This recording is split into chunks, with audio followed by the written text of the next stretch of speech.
As we enter 2024, I know that a lot of us are leaving an old season behind and we're entering something that is new. We're leaving our old ways and we're entering into a season of complete trust and obedience, right? But unfortunately, the struggle is going to come right away. Every time we choose to do God's will, there's always the tension of being in the in-between, of are we going to go back to the place where God delivered us from, or are we actually going to keep pressing forward to the destiny, to the plan that He has for our lives? The other day, God was speaking to me something that is very interesting. He said, Dea, do you know when is the hardest season to obey? And He said, it's not in the wilderness. It's not when you have no other option but to surrender and to obey. It's not when you are, in a coma, and you're dying and you know that it's going to be any minute from now that you're going to die. That's not the hardest season for you to obey, because when you're at that point in life, of course you're going to obey. You have no other choice but to surrender. You have no other option but to trust the Lord. You have no other alternative whatsoever but to just entrust your life in His hands. But the hardest season for you to obey is when you're still in the tension of being in the middle, where you can move forward to where God is calling you to move, where you can choose to move forward, but at the same time you can choose to go back to where He asked you to leave. That's the hardest season for you to obey. You see, the hardest season for Joseph is not when he is stuck in the pit and he has no other way to go out of the pit. He's stuck in the pit. Of course, he has to surrender his life to God. It's when he's in the prison and he met a cupbearer who tells him that he's leaving the prison soon. And so when that cupbearer leaves, he has the option of maybe I can just trust this man to help me get out of this prison instead of trusting God and His timing, right?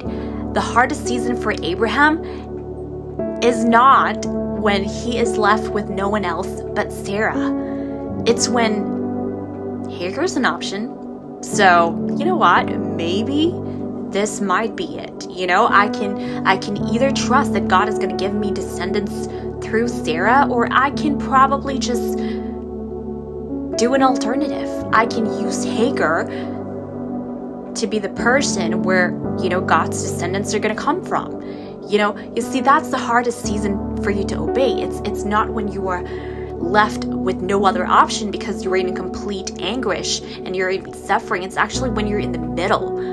You're suffering, but you're not suffering enough to the point where you cannot make a choice to go back to the place where He delivered you from.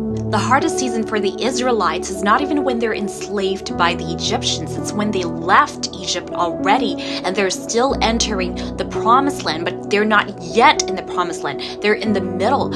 They were chased by the Egyptians while being fed with manna. And they're complaining and they're wishing that they will be back to the place that they're delivered from. So in that tension of being in the in-between, the Israelites were in the middle and they are choosing, should I keep on moving to the promised land, or should I just go back to Egypt? Because in Egypt, at least I have food there. They gave us meat there. I don't like this manna that God is giving me on the way, right? It's the hardest season for them to obey. It's not even when they're enslaved by the Egyptians in Egypt. It's when they're in the middle. You see, real obedience, after all, is not when you have no other choice but to surrender. That's not real obedience. Real obedience is not when you've exhausted all your options and you finally choose to trust God.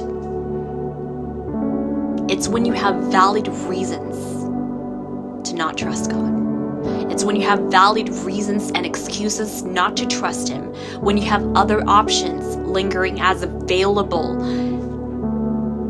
as alternatives, and yet you still choose God's way, God's answer, and God's timing. After all, Jesus wants you to choose Him, not because you have no other options, but despite all the other options that you have, you still choose to trust Him.